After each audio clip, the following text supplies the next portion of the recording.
All right, my Fleet Feet Running Club mates, I'll talk about heart rate training a little bit, as many of you guys have new heart rate zones that I calculated for you.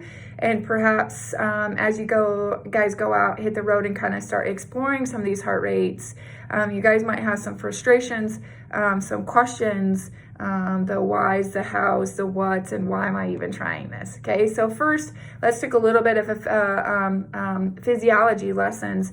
There are 3 different energy systems our body uses to create fuel off of the food that we eat. Okay, there are 3. One of them is your aerobic system, your beta oxidation system, your fat oxidation system.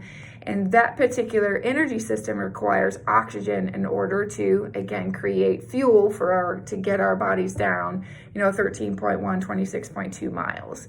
Right? The other 2 are anaerobic, which means that the intensity that we place on our body is just too high for our very complex aerobic system to kind of take over. So that requires a very simple system, and it requires a very simple fuel, that of which is a carbohydrate, all right? That's why we take all of those supplements, the goos, the chews, the honey stingers, whatever the case may be, right, which is in a very simple form, so we can create energy again 5 minutes from now, 5 seconds from now, not perhaps 4 hours from now, 5 hours from now, etc. So one of the things that I need to do as a coach, and especially for you guys who chose to do the marathon distance, and again, half, full, and ultra, is I need to make sure that you guys are aerobic for 85% of your workouts. So if all of you guys are out there slugging along thinking how, going slow might make you faster, or why going slow will even help you, is really trying to make your aerobic system the primary system, the primary training factor in this whole entire 14, 15, 16-week training program, okay?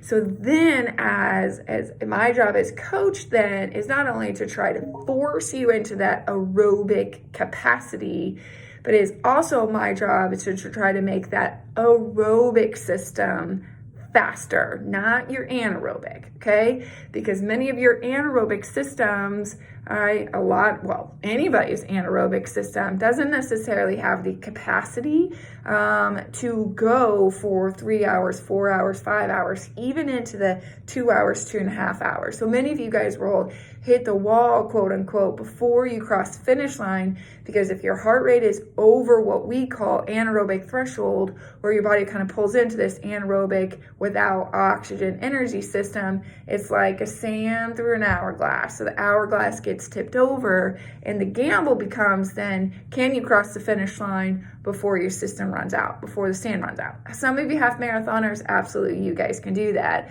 But many of us, again, raise your hand here, myself included, is mile 10, mile 11, mile 12, those systems start shutting down because you don't necessarily, or you're trying to burn a fuel that isn't there anymore because your anaerobic system dictated carbohydrate burn that's limited and you burned it all, okay? So it's my job as a coach right now to make your aerobic system as strong, as efficient, as fast as possible. And some of us are going to experience the fact that our aerobic system is not fit. I didn't say you were not fit. I did not say you were not fast. What I'm trying to tell you is you need to make sure that it's your aerobic system. And the best way to do it is follow those heart rate zones that I sent you, or even go a step ahead and get hooked up to the VO2 machine, that of which I've done several of you even over the last couple of weeks, this masked machine, to make sure that I know for sure when you're using oxygen, when you're using the most oxygen. So I know this seems counterintuitive, and I know within minutes of your run, your heart rate will shoot up and you have to take walk breaks. I understand that you'll have to run slow for a little bit. I understand you're going to get past right and left by runners that you're usually faster. I understand why your friends might wonder why you're running slow. I understand that you feel embarrassed. I understand that you're going to figure out why. I understand all of these things.